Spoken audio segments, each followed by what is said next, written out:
and a large portion of its ballistic missile arsenal. Iran Israel সংঘাত গড়িয়েছে ষষ্ঠ দিনে।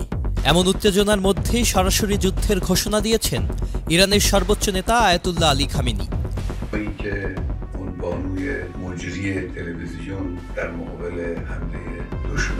এদিকে এবার ইরানের আকাশসীমা দখল নিয়েছে ইসরায়েল, এমনটাই দাবি করেছে মার্কিন প্রেসিডেন্ট ডোনাল্ড ট্রাম্প।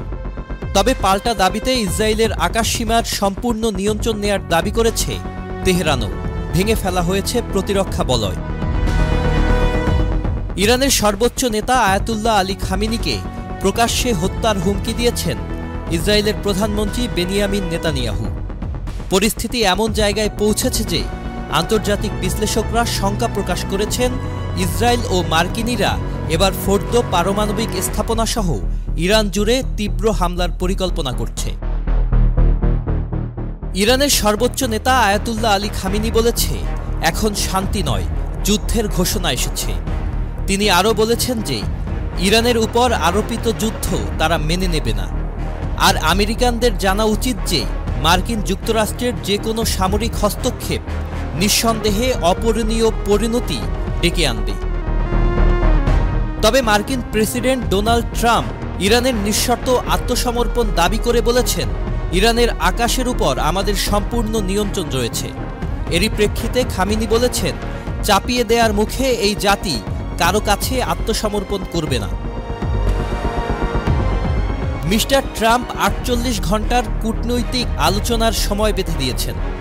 এই 48 ঘন্টার মধ্যে যদি কোনো আলোচনা ফলপ্রসূ না হয়, অর্থাৎ ইরান যদি আলোচনায় বসতে রাজি না হয় এবং পরমাণু অস্ত্র ত্যাগ করতে না চায়, তবে যুক্তরাষ্ট্রের পক্ষ থেকে সাফ বার্তা, তারপরে তারা সামরিক পদক্ষেপ নিতে পারে। ইসরায়েল জানিয়েছে যে তারা আজ ইরানের 40টি স্থানে হামলা চালিয়েছে, যার মধ্যে সেন্ট্রিফিউজ উৎপাদন এবং অস্ত্র স্থাপনাও রয়েছে। অন্যদিকে ইরান ইসরায়েলে একঝাঁক ড্রোন হামলা চালিয়েছে। ইরানের উপর ইসরায়েলের হামলায় নিহতের সংখ্যা বেড়ে 240 জনে দাঁড়িয়েছে, যার মধ্যে 70 জন নারী ও শিশু রয়েছে। ইসরায়েলের উপর ইরানের হামলায় 24 জনেরও বেশি মানুষ নিহত হয়েছে। অন্যদিকে ইরান ইসরায়েল যুদ্ধের মধ্যে গাজায় ইসরায়েলি বাহিনী আরও বেপরোয়া হয়ে উঠেছে। গাজার স্বাস্থ্য মন্ত্রণালয় জানিয়েছে, গত 24 ঘন্টায় 144টি মৃতদেহ এবং 570 জন আহত হয়ে হাসপাতালে ভর্তি হয়েছে। তবে আগামী 48 ঘন্টায় আরও ভয়াবহ কিছু ঘটতে পারে বলে মনে করছে বিশ্লেষকরা।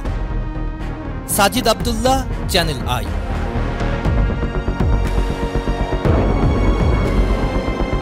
And a large portion of its ballistic missile arsenal. Bundle থাকলে প্রতি সেনমানিতে টাকা বাঁচবে। বিকাশ সেনমানি বান্ডেল কিনে জিতুন প্রতি লেনদেনে। শুরু হয়েছে standard chartered channel I agro অ্যাওয়ার্ডের 10ম আয়োজনের মনোনয়ন গ্রহণ। এবার নতুন ক্যাটাগরি বছরের সেরা ছাদ কৃষক সহ মোট 13টি ক্যাটাগরিতে পুরস্কার প্রদান করা হবে। মনোনয়ন গ্রহণ চলবে আগামী 15 জুলাই 2025 তারিখ পর্যন্ত। বিস্তারিত জানতে ভিজিট করুন www.agroaward.com এবং ফোন করুন 018737000556 এই নম্বরে।